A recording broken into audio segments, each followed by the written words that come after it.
La coalition de femmes leaders pour l'environnement et le développement durable, CEFED en sigle, a réuni la société civile environnementale en atelier de réflexion sur l'identification de besoins en renforcement de capacités de femmes et jeunes dans la mise en œuvre de la contribution déterminée à l'échelle nationale CEDEN dans la lutte contre le changement climatique avec l'appui de la RFN. L'orateur du jour, lors de son intervention, présentait le lien entre la CEDEN et l'accord de Paris signé en 2020 de manière précise et chiffrée, puis a fait l'économie du contenu de la CEDEN.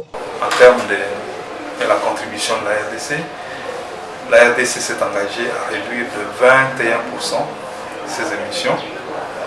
Elle a choisi 3 types de gaz.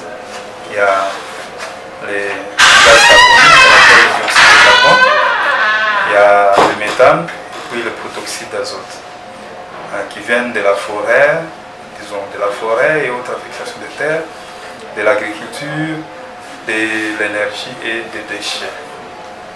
Et il y a 30 actions pour l'atténuation, c'est-à-dire la réduction sensible de ces émissions, et 52 actions qui concernent l'adaptation.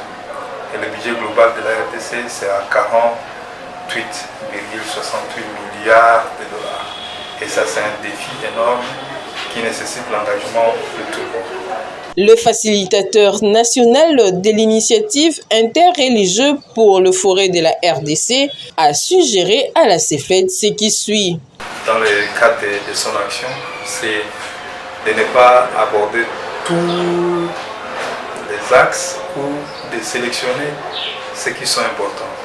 C'est-à-dire de voir sur les 5 axes de cette action climatique, notamment la gouvernance, l'atténuation, l'adaptation, le mécanisme financier et le MNB, naturellement, cette flèche se retrouve dans tout.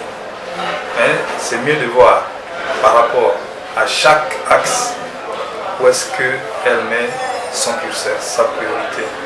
Au terme de cet atelier de réflexion, le participant ont formulé des recommandations, notamment des besoins plutôt en renforcement des capacités des femmes dans plusieurs domaines selon ces 4 thématiques citées. Donc il y a plusieurs, mais généralement les femmes devraient connaître tous les cadres légaux régissant la forêt, régissant l'agriculture, les déchets, donc dans tous ces domaines de l'énergie. En termes d'activités à faire, le CEFED a identifié d'abord le plaidoyer qu'il doit mener pour la participation et l'implication effective des femmes dans le cadre de la mise en œuvre, le cadre de la gouvernance de la CEDEN. Mais aussi, elle a pensé travailler par exemple dans le cadre du développement et de la construction des échelles de valeur. Du côté du secteur de forêt, nous avons ressenti les besoins que les femmes et les jeunes soient renforcés sur la foresterie communautaire, la cartographie participative et tant d'autres besoins qui ont été identifiés.